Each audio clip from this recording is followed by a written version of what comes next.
Bharat Saudi की दोस्ती से पाकिस्तान परेशान, जनता ने ही दिखाए नेताओं को दिन में तारे। भारत के साथ मिलकर हथियारों का सौदा करेगा सऊदी, पाकिस्तान को आतंकवाद पर घेरा। अफगानिस्तान से लड़ रहा पाकिस्तान, सऊदी भी हुआ नाराज, मुस्लिम दुनिया में होगा अकेला।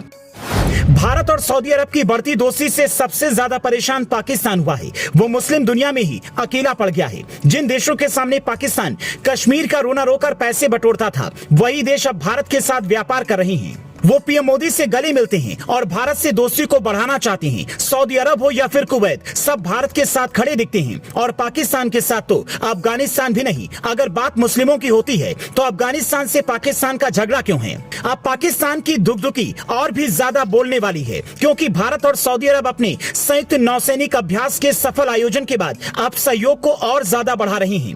ऐसे में दोनों देश एक साथ मिलकर अब हथियारों का निर्माण करने वाले हैं। पाकिस्तान के लिए सबसे बड़ी मुसीबत यह है कि भारत और सऊदी अरब ने आतंकवाद को लेकर परोक्ष रूप से पाकिस्तान पर निशाना साधा।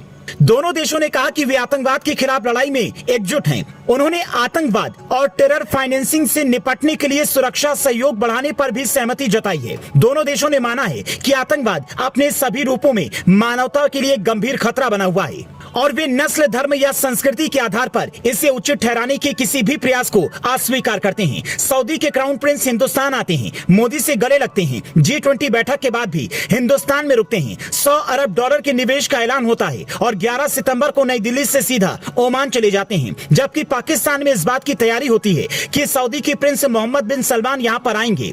कंगाली के दौर से गुजर रहा पाकिस्तान सऊदी से $25 अरब का निवेश करवाना चाहता है। कहा जा रहा है कि दिल्ली में जब सऊदी के प्रिंस थे तब भी पाकिस्तान से उन्हें बार बार फोन आया।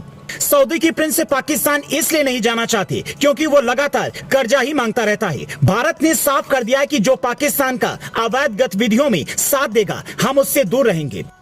वैसे भी पाकिस्तान से सऊदी जैसे अमीर देश को कोई खास फायदा नहीं होता, बल्कि नुकसान ही होता है, क्योंकि पाकिस्तान के बारे में ऐसी धारणा बन गई है कि वहां के प्रधानमंत्री अगर विदेश में किसी बैठक में जाते हैं तो लोगों को लगता है कटोरा लेकर आए हैं। ये बात खुद शहबाज शरीफ ने एक बार कही थी और इसकी वजह है कि वहां की उथल पुथल वाली राजनीति, सेना की दखलंदाजी और आतंकी गतिविधियों को बढ़ाना।